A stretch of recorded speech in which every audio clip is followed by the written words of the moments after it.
जय श्री राधे कृष्ण। जय श्री पुरुषोत्तम भगवान। सभी श्रद्धालु भक्तों का इस पावन कथा श्रवण में हार्दिक स्वागत है। अधिक मास अर्थात पुरुषोत्तम मास भगवान श्रीहरि विष्णु को अत्यंत प्रिय माना गया है। इस मास में की गई पूजा, भक्ति, दान, जप और कथा श्रवण का अनंत गुना फल प्राप्त होता है। आज हम श्रद्धा और भक्ति भाव से पुरुषोत्तम मास महात्म्य कथा अध्याय 10 का पावन श्रवण करेंगे।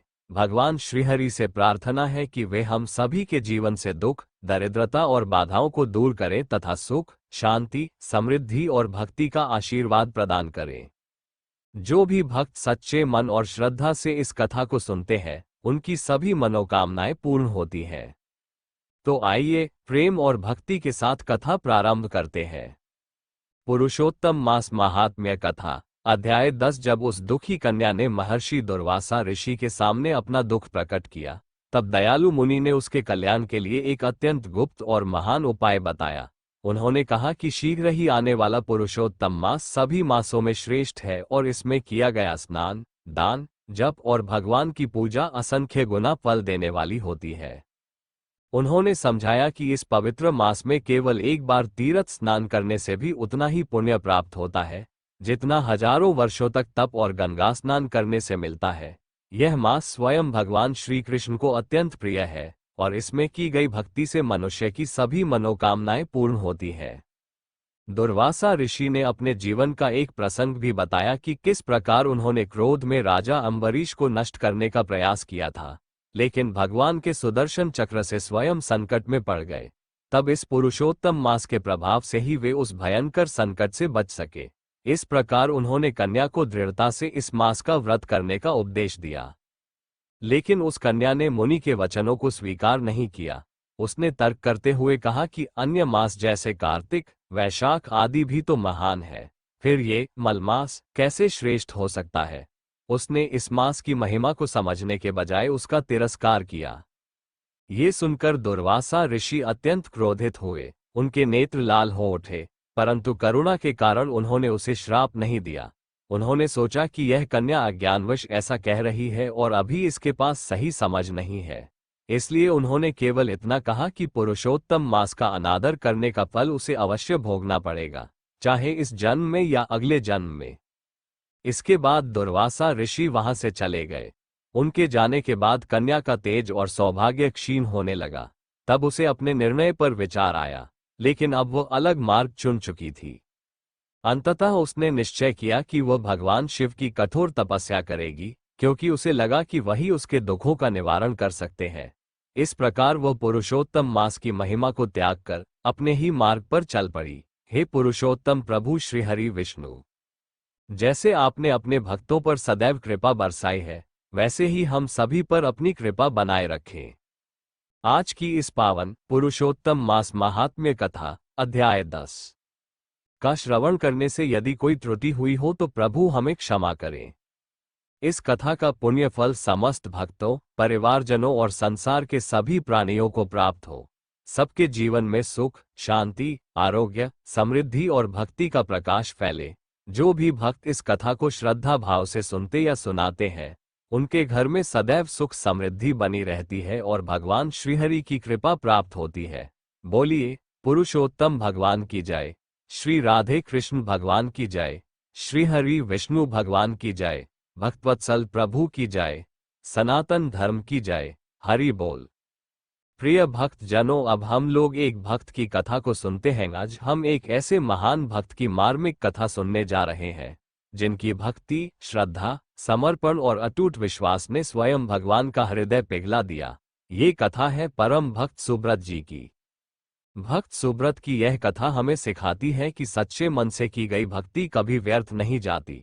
भगवान अपने भक्त की हर पुकार सुनते हैं और उचित समय आने पर उसकी रक्षा अवश्य करते हैं। चाहे जीवन में कितने भी दुख, संकट, परीक्षा और बाधाएं क्यों न आए, यदि मन में भगवान के प्रति अटल विश्वास हो तो हर अंधकार दूर हो जाता है। इसलिए आप सभी श्रद्धा और भाव के साथ कथा श्रवण करें। कथा के बीच में भगवान का नाम लेते रहें। बोलिए भक्तवत्सल भगवान की जय, सच्चे भक्त सुब्रत जी की जय। हरि नाम संकीर्तन की जय। अब हम भक्त सुब्रत जी की पावन, भावपूर्ण और मार्मिक कथा का श्रवण आरंभ करते हैं। भक्त सुब्रत की मार्मिक कथा। सोम शर्मा नामक एक सुशील ब्राह्मण थे। उनकी पत्नी का नाम सोमना था। सुब्रत उन्हीं के सुपुत्र थे। भगवान की कृपा से ही ब्राह्मण दंपति को ऐसा भागवत पुत्र प्राप्त हुआ था। पुत्र के साथ ही ब्राह्मण का घर ऐश्वर्य से पूर्ण हो गया था। सुव्रत पूर्व जन्म में धर्मांगद नामक भक्त राजकुमार थे। पिता सुख के लिए उन्होंने अपना मस्तक दे दिया था। पूर्व जन्म के अभ्यासवश लड़कपन में ही वे भगवान का चिंतन और ध्यान करने लगे थे। वे जब बालकों के साथ खेलते तब अपने साथी बालकों को भगवान के ही हरि, गोविंद, मुकुंद, माधव आदि नामों से पुकारते। उन्होंने अपने सभी मित्रों के नाम के नामानुसार ही रख लिए थे। वे कहते, भैया केशव, माधव, चक्रधर, आओ। पुरुषोत्तम, आओ, हम लोग खेलें। मधुसूदन, मेरे साथ चलो। खेलते खाते, पढ़ते लिखते, हंसते बोलते, सोते जागते, खाते पीते, देखते सुनते, सभी समय वे को ही अपने सामने देखते। घर बाहर, सवारी पर, ध्यान में, ज्ञान में, सभी कर्मों में, सभी जगह उन्हीं के दर्शन होते और वे उन्हीं को पुकारा करते। ट्रेन, काठ, पत्थर तथा सूखे गीले सभी पदार्थों में वे पद्म पलाश लोचन गोविंद की झांकी करते। जल थल आकाश पृथ्वी पहाड़ वन जड़ चेतन जीवमात्र में वे के सुंदर मुखारविंद की छवि देख देख कर निहाल होते। लड़कपन में ही वे गाना सीख गए थे और प्रतिदिन ताल्य के साथ मधुर स्वर से भगवान के गुण गा गाकर भगवान श्री कृष्ण में प्रेम बढ़ाते। वे गाते, वेद के जानने वाले लोग निरंतर जिनका ध्यान करते हैं, जिनके एक एक अंग में अनंत कोटि ब्रह्मांड स्थित है, जो सारे पापों का नाश करने वाले हैं, मैं उन योगेश्वरेश्वर के शरण हूँ। जो सब लोकों के स्वामी है, जिनमें सब लोक निवास करते हैं, मैं उन सर्वदोष रहित परमेश्वर के चरण कमलों में निरंतर नमस्कार करता हूँ। जो समस्त दिव्य गुणों के भंडार है, अनंत शक्ति है, इस अगाध अनंत सागर से तरने के लिए मैं उन श्री नारायण देव की शरण ग्रहण करता हूँ। जो योगिराजों के मानस सरोवर के राजहंस हैं, जिनका प्रभाव और महात्म्य सदा और सर्वत्र विस्तृत है, उन असुरों के नाश करने वाले भगवान के विशुद्ध विशाल चरण कमल मुझ दोनों की रक्षा करें। जो दुख के अंधेरे का नाश करने के लिए चंद्रमा है, जिन्होंने लोक कल्याण को अपना धर्म बना रखा है, जो समस्त ब्रह्मांडों के अधीश्वर है, उस सत्य स्वरूप सुरेश्वर जगतगुरु का मैं ध्यान करता हूँ।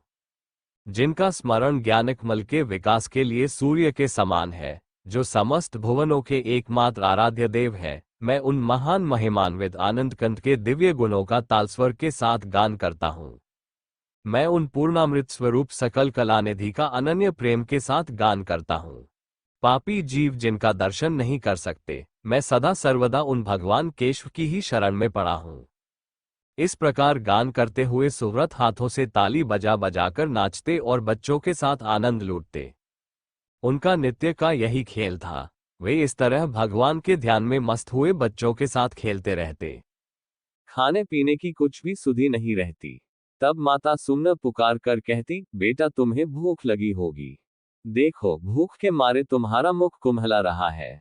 आओ जल्दी कुछ खा जाओ। माता की बात सुनकर सुव्रत कहते, माँ, श्रीहरि के ध्यान में जो अमृत रस झरता है, मैं उसी को पी पी कर तृप्त हो रहा हूँ।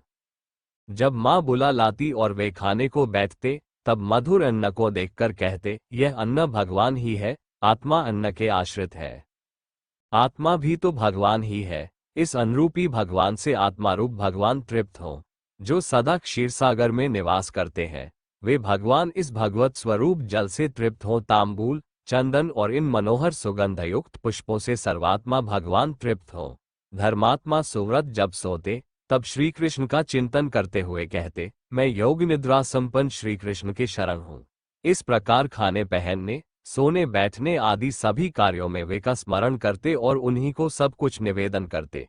ये तो उनके लड़कपन का हाल है। वे जब जवान हुए, तब सारे विषय भोगों का त्याग करके नर्मदा जी के दक्षिण तट पर वैदुर्य पर्वत पर चले गए और वहां भगवान के ध्यान में लग गए। यो तपस्या करते जब 100 वर्ष बीत गए, तब लक्ष्मी जी सहित श्री भगवान प्रकट हुए। बड़ी सुंदर झांकी थी। सुंदर नील श्याम शरीर पर दिव्य पीतांबर और आभूषण शोभा पा रहे थे। 3 हाथों में शंख, चक्र और गदा सुशोभित थे। चौथे करकमल से भगवान अभयमुद्रा के द्वारा भक्त सुव्रत को निर्भय कर रहे थे। उन्होंने कहा, बेटा सुव्रत, उठो, तुम्हारा कल्याण हो। देखो, मैं स्वयं श्री कृष्ण तुम्हारे सामने उपस्थित हूँ। उठो, वर ग्रहण करो। श्री भगवान दिव्य वाणी सुनकर सुव्रत ने आंखें खोली और अपने सामने दिव्य मूर्ति श्री भगवान को देखकर वे देखते ही रह गए। आनंद के आवेश से सारा शरीर पुलकित हो गया। नेत्रों से आनंदाश्रुओं की झड़ी लग गई। फिर वे हाथ जोड़कर बड़ी ही दीनता के साथ बोले, जनार्दन, ये संसार सागर बड़ा ही भयानक है। इसमें बड़े बड़े दुखों की भीषण लहरें उठ रही हैं। विविध मोह की तरंगों से यह उछल रहा है। भगवान, मैं अपने दोप से इस सागर में पड़ा हूं। मैं बहुत हो दीन हूं। इस महासागर से मुझको उबारिए। कर्मों के काले काले एक बादल गरज रहे हैं और दुखों की मूसलधार वृष्टि कर रहे हैं। पापों के संचय की भयानक बिजली चमक रही है। मधुसूदन, मोह के अंधेरे में मैं अंधा हो गया हूं। मुझको कुछ भी नहीं सूझता। मैं बड़ा ही दीन हूं। आप अपने करकमल का सहारा देकर मुझे बचाइए। ये संसार बहुत बड़ा भयावना जंगल है। ये भांति भांति के असंख्य दुख वृक्षों से भरा है। मोहमय सिंह बाघों से परिपूर्ण है। दावानल धधक रहा है। मेरा चित्त, हे श्री कृष्ण, इसमें बहुत ही बुरी तरह जल रहा है। आप मेरी रक्षा कीजिए। ये बहुत पुराना संसार वृक्ष करुणा और असंख्य दुख शाखाओं से घिरा हुआ है।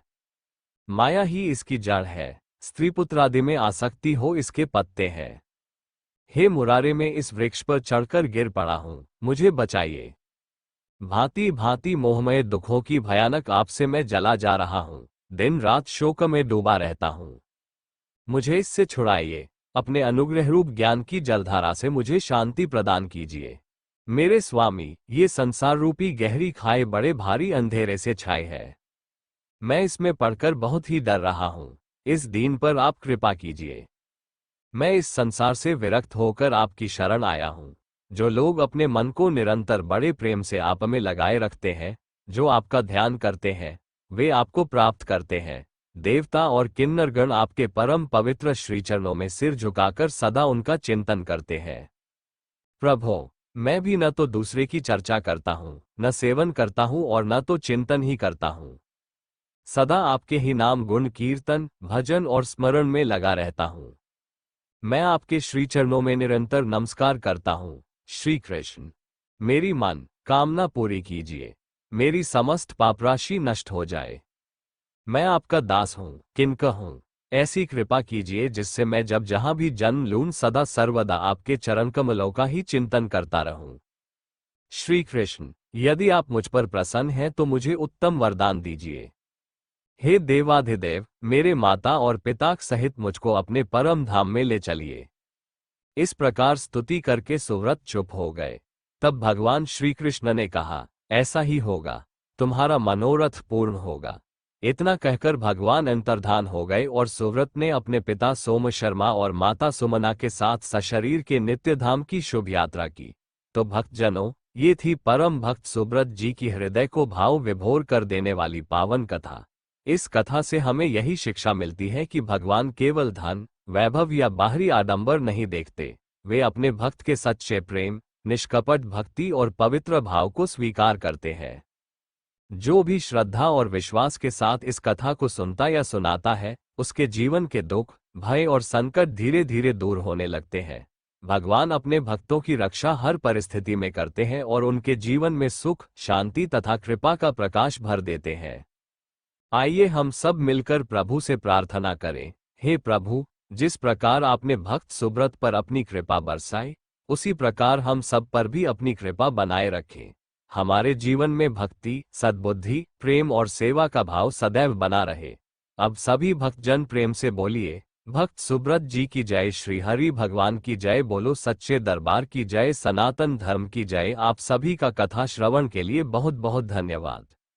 शालिग्राम भगवान जी की कथा का श्रवण करेंगे, उसके बाद एकादशी व्रत की कथा को सुनेंगे। शालिग्राम भगवान जी की कथा का श्रवण करते हैं। दक्षिण में गोदावरी नदी के तट पर कनकावरी नाम की एक नगरी थी। वहीं पर भक्त रामदास रहता था। जाति से वह नीच था। परंतु अत्यंत सरल हृदय का, सच बोलने वाला और न्याय से ही धन कमाने वाला, भगवान का निरंतर चिंतन करने वाला भक्त था। रामदास की पतिव्रता पत्नी का नाम सुशीला था। दंपति में बड़ा ही प्रेम था। उनका एक छोटा बेटा था। वह भी अपने माता पिता की तरह ही तीनों प्राणियों के पेट भरने पर जो पैसे बच जाते उनसे रामदास अतिथि की सेवा और पीड़ितों के दुख दूर करने का प्रयास किया करता। वह समय समय पर भगवान नाम का संकीर्तन सुनने जाया करता और बड़े प्रेम से स्वयं भी अपने घर पर कीर्तन किया करता। कीर्तन में सुनी हुई यह एक पंक्ति हरि में जैसो तैसो बस तेरो उसे बड़ी प्यारी लगी और उसे याद हो गई। अब तो वह निरंतर इसी पंक्ति को गुनगुनाता हुआ सारे कामकाज किया करता। वह तो सचमुच अपने आप को भगवान का दास और आश्रित समझकर मन ही मन आनंद में भरा रहता। अब भगवान तो भाव के भूखे होते हैं। वह रामदास के ऐसे प्रेम को देखकर उसे अब अपनाना चाहते थे। कुछ चोर गहनों के साथ ही कहीं से एक सुंदर विलक्षण सोने की शालिग्राम भगवान की विशाल मूर्ति चुराकर लाए थे, जो उनके लिए सिर्फ एक पत्थर था। उनमें से एक चोर के जूते फट गए थे। उसने सोचा कि अगर इस पत्थर के बदले मुझे एक जोड़ी जूते मिल जाए तो अच्छा होगा। भगवत प्रेरणा से शालिग्राम जी की मूर्ति को लेकर वह चोर सीधा रामदास जी के घर पहुंचा और मूर्ति दिखाकर कहने लगा, अरे भाई देख तो ये कैसा मजेदार पत्थर है। जरा अपने औजार को इस पर घिस तो सही। देख कैसा अच्छा काम देता है। पर इसके बदले में तुम्हें मुझे एक जोड़ी जूते देने पड़ेंगे। चोर की आवाज सुनकर रामदास चौंका। उसके भजन में भंग पड़ गया। उसने समझा कोई खरीदार है और उसके यहाँ जूते खरीदने आया है। तब उसने जूतों की एक जोड़ी उस चोर के सामने रख दी। चोर ने उसे पहनकर दामों की जगह वही मूर्ति रामदास जी के हाथ पर रख दी। रामदास अभी तक अर्धचेतन अवस्था में थे। उनका मन तो बस प्रभु के विग्रह की ओर ही खींचा हुआ था। इसलिए जूतों के बदले पैसे लेने की बात उन्हें याद ही नहीं रही। उधर चोर ने मूर्ति उनके हवाले की और वह चला गया। तब रामदास जी ने मूर्ति को अपने सामने रख दिया और उस पर अपना जूता बनाने वाला औजार घिसने लगा। लेकिन अब भी काम करते समय उनके मन से सिर्फ एक ही आवाज आ रही थी, हरि मैं जैसो तैसो बस तेरो, और वह लगातार अपना काम करते रहे। इस तरह भगवान शालिग्राम बनकर अपने प्यारे भक्त के घर पर आ ही गए। एक दिन एक ब्राह्मण उस तरफ से निकले। शालिग्राम जी की ऐसी अनोखी मूर्ति उस जूते बनाने वाले के घर में देखकर और उसकी दशा देखकर उन ब्राह्मण देवता को बड़ा दुख हुआ। उस समय रामदास उस गोल मूर्ति को पैरों के बीच में रखकर उस पर अपना जूता बनाने वाला औजार चला रहा था। ब्राह्मण देवता ने सोचा कि भला बंदरों को हीरे की कीमत का क्या पता। ये जूता बनाने वाला शालिग्राम भगवान को भला क्या पहचाने। उन्होंने वह मूर्ति खरीदने का विचार करके उसके पास जाकर कहा, भाई आज मैं तुमसे एक चीज मांगता हूं। वह चीज तू मुझे देकर पुण्य लाभ कर। यह पत्थर मुझे बड़ा सुंदर लग रहा है और मेरी आंखें इस पर से हटाए नहीं हट रही। रामदास जी ने ब्राह्मण के इस दीन भाव को देखकर वह पत्थर ब्राह्मण देवता को दे दिया। अब ब्राह्मण देवता इस दुर्लभ मूर्ति को पाकर बड़े ही प्रसन्न हुए। वे उसे घर ले आए। पहले उन्होंने कुएं के जल से स्नान किया और फिर पवित्र स्वच्छ वस्त्र धारण करके शालिग्राम भगवान जी को भी पंचामृत से स्नान कर सिंहासन पर पधराकर षडश उपचार से उनकी पूजा की। पंडित जी पूजा तो बड़े विधि विधान से करते थे, लेकिन उनके हृदय में वो भक्ति नहीं थी जो भगवान को अपनी ओर खींच सके। उसमें लोभ, ईर्ष्या, कामना, भोग वासना, इंद्रिय सुख की लालसा, क्रोध, वैर आदि दुर्गुण भरे हुए थे। उधर रामदास पढ़ा लिखा भी नहीं था और ना ही वह मंत्रवेद उपचार कुछ भी जानता था। ना ही वह पूजा के विधि विधान जानता था, लेकिन उसका हृदय बड़ा सच्चा था। उसके मन में लोभ, इच्छा, भोगे, इच्छा, क्रोध और वर आदि का तो नामो निशान तक नहीं था। भगवान शालिग्राम जी ने विचार किया कि आहा, जब वो इतनी श्रद्धा और भक्ति पूर्वक गीत गोविंद गाता हुआ मेरी मूर्ति पर जल छिड़क कर अपना औजार घिसता था, उस समय मुझे ऐसा लगता था मानो कोई परम भक्त मेरा शरीर पोंछ रहा हो, और जब वह मेरा नाम संकीर्तन करता हुआ मूर्ति को पैर पर रखकर उस पर चमड़ा रखकर काटता था, तब मुझे ऐसा लगता था मानो मेरे अंग अंगों पर मेरा कोई भक्त चंदन कस्तूरी का लेप लगा रहा हो। अवश्य ही उसको मेरे यथार्थ स्वरूप का ज्ञान नहीं है, लेकिन उसने तो अपनी सरल विशुद्ध निस्वार्थ भक्ति से मुझे अपने वश में कर लिया है। मैं जैसा विशुद्ध और निस्वार्थ भक्ति से वश में होता हूं, वैसा दूसरे किसी साधन से नहीं होता।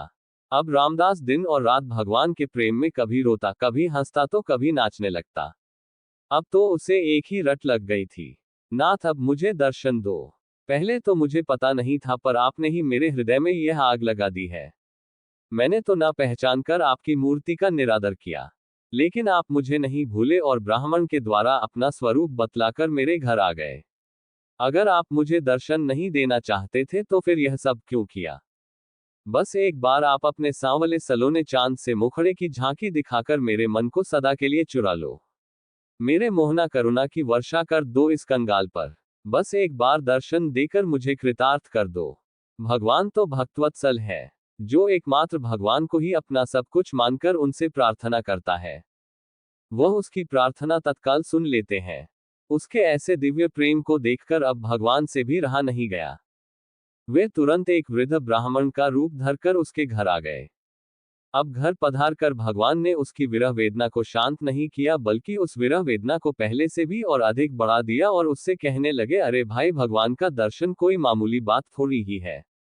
अरे बड़े बड़े देवता, योगी मुनि अनंत काल तक तप ध्यान और समाधि करने पर भी जिनका दर्शन नहीं कर पाते, तुझ जैसे मनुष्य को भला उनके दर्शन कैसे हो सकते हैं? ये सुनकर अब तो रामदास की आंखों से झरझर आंसू बहने लगे और वह हाथ जोड़कर बोले, हे देव, आप ही बताए मैं क्या करूं, मुझसे तो रहा ही नहीं जाता और मेरा तो अब ये दृढ़ विश्वास हो गया है कि मेरे नाथ दीन बंधु हैं, दया के अपार सागर हैं। वे मुझे दर्शन देंगे और जरूर देंगे। पति के कैसे ही रूप रंग क्यों ना हो, पर पत्नी का पति में अटूट प्रेम होता है। ऐसे ही मैं अपने स्वामी के स्नेह को भी परख चुका हूं। ऐसा कहते कहते रामदास जी का कंठ रुंध गया। ऐसा दृढ़ विश्वास और अनन्य प्रेम को देखकर भगवान से बिल्कुल भी रहा नहीं गया। वे अपने भक्त को अपने से मिलाकर एक करने के लिए छटपटाने लगे। अचानक अनंत कोटि सूर्यों का प्रकाश वहां पर छा गया। उस प्रकाश को देखकर रामदास की आंखें मुंद गई। अब उसे अपने हृदय में भगवान के दर्शन हुए। उसने देखा भगवान मदन मोहन त्रिभंगी लाल मुस्कुराते हुए मधुर मधुर मुरली बजा रहे हैं और कह रहे हैं, आ मेरे पासा, कैसा सुंदर रूप है। वह आनंद में डूब गया। अचानक आंखें खुली तो देखा सामने भी प्रभु का वही दिव्य सच्चिदानंद घन विग्रह विराजमान है। अब तो रामदास के आनंद का पारावार नहीं रहा। उसकी सारी व्याकुलता सदा के लिए मिट गई। भगवान ने उसे अपने में समा लिया और उसने प्रभु के दिव्य धाम में जाकर नित्य पार्षद का शरीर ग्रहण कर लिया। इस प्रकार सच्चे हृदय से शालिग्राम भगवान जी के इस महात्म्य का श्रवण करने से सभी पाप जलकर भस्म हो जाते हैं। ओम जय जगदीश हरे। स्वामी जय जगदीश हरे। भक्त जनों के संकट क्षण में दूर करे। ओम जय जगदीश हरे, जो ध्यावे पल पावे। दुख विन से मन का, स्वामी दुख विन से मन का, सुख संपत्ति घर आवे। कष्ट मिटे तन का। ओम जय जगदीश हरे, मात पिता तुम मेरे। शरण गहूं किसकी, स्वामी शरण गहूं किसकी, तुम बिन और ना दूजा। आस करूं जिसकी। ओम जय जगदीश हरे, तुम पूर्ण परमात्मा, तुम अंतर्यामी। स्वामी तुम अंतर्यामी, पारब्रह्म परमेश्वर, तुम सबके स्वामी। ओम जय जगदीश हरे, तुम करुणा के सागर, तुम पालन करता, स्वामी तुम पालन करता। मैं मूर्ख खल कामी, कृपा करो भरता। ओम जय जगदीश हरे, तुम हो एक अगोचर, सबके प्राणपति, स्वामी सबके प्राणपति। किस विधि मिलूं दया में, तुमको मैं कुमति। ओम जय जगदीश हरे, दीनबंधु दुख हरता, तुम ठाकुर मेरे, स्वामी तुम रक्षक मेरे। अपने हाथ उठाओ, द्वार पड़ा तेरे। ओम जय जगदीश हरे, विषय विकार मिटाओ, पाप हरो देवा, स्वामी पाप हरो देवा। श्रद्धा भक्ति बढ़ाओ, संतन की सेवा। ओम जय जगदीश हरे, ओम जय जगदीश हरे, स्वामी जय जगदीश हरे। भक्त जनों के संकट क्षण में दूर करे। ओम जय जगदीश हरे।